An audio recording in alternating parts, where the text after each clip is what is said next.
2012 CAA Football Media Day Live. Sean McDonnell, head coach of New Hampshire, now sitting in 8-4 last year, 6-2 in the conference. What do you take from last year, the success that you guys had moving into 2012? A couple things. One, we got to build on the defense. We got to get better defensively. Didn't do the job we needed to do. I thought we made some great strides the 3 years previous. Yeah, last year was some change of venue. We didn't do as well as this, so I think we got to prove over there. And I think the most glaring thing we got to talk about is our quarterback position. Right. And it's a great thing to talk about because I think we got 3 kids that can play. We got to figure out which one it is. And very confident in all 3 kids. They bring different things to the table. And we'll always start with the senior right now, James Brady. You know, he's got the most experience of being in the room. Understanding the offense, understanding how to get the ball to people. I think he has enough of what we need to spread the ball out and get it to our people, because I think our offense is a little different now with Dontre Peters and Joey Orlando and R.J. Harris, and we got older guys and a good offensive line come back that the distributor now give the ball. He doesn't have to make the plays.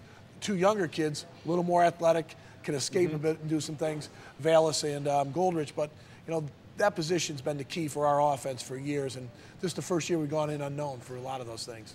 When you have that much depth, and I know at Delaware, something that they talk about too right now is they have a lot of quarterbacks that can all play. How difficult a decision is it? Well, it's tough. To pick the one that is going to be the leader. And here's the difference for all the times that I've ever been doing this. We don't have a blueprint on it of a kid that's already played. Right. R.J. Tolman played when Ricky Santos got hurt. And so you saw him in a live situation against Delaware and then against, I think Dartmouth the next week. The following year, you got to see Kevin Decker against Towson and then against Bethune-Cookman in the playoffs. So you had evidence, you had proof that everything was going to be okay. Right. As Sam Rutigliano once said, the tea bag got put in hot water and it tasted pretty good. Right now, we're going to put the tea bag in the water. We're not sure what's going to happen on August 30th, You guys now in New Hampshire have made 8 straight NCAA tournament berths, longest streak in the country. How proud as not just a head coach, but of your teams and what you guys have accomplished there? First of all, it goes to the program. Yeah. And we take great pride in a lot of things in New Hampshire, but that's the consistency that we've always looked for.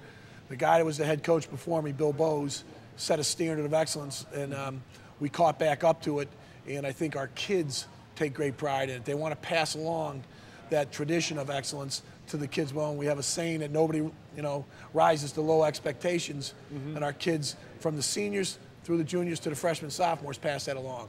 I know we did talk about the quarterback just before that position. The best friend to a quarterback can be the guys around a running back, wide receiver, good offensive line. Specifically, tell me about R.J. Harris, who led the team last year in receptions, and and then Peters, who obviously got into the end zone a lot last year. How much can those guys around your quarterback help? If they understand what we do, and this is what we preach all the time, whether it was Ricky coming off his great years or RJ coming off a good year, Tolman, get the ball to our skill guys and let them do what they do in open space. Yeah. R.J. Harris had an unbelievable breakout year last year. He's an explosive player. I don't think people realize how versatile Dontre Peters is. Besides running the ball, he can catch it and he returns kicks.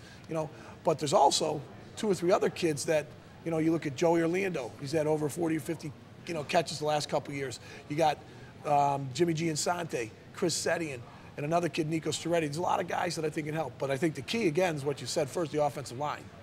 Defensively, Coach, it all starts with your senior there. A linebacker, Matt Evans, he was Defensive Player of the Year last year. How special of a player is this young man? He's one of those guys that come around once in a lifetime. And I've been blessed with 2 of those type of guys, with Santos, who was the Walter Payton Award winner, and now Evans, the Buck Buchanan Award winner. The thing that I appreciate the most about the kid is he lets his actions speak louder than his words. Very down-to-earth, quiet kid. He works extremely hard at what he does. He prepares very, very well. But when the lights go on and the switches flip, he's a pretty good football player. He makes us look a lot better than we are as coaches. All right, I know Matt's going to join us here on stage in just a few minutes, and I know it's his birthday, so we'll surprise him a little bit there. You guys open your season at Holy Cross on August the 30th. Yep. Best of luck this season. Good to see you, Coach. Thanks an awful lot. Appreciate it. You bet.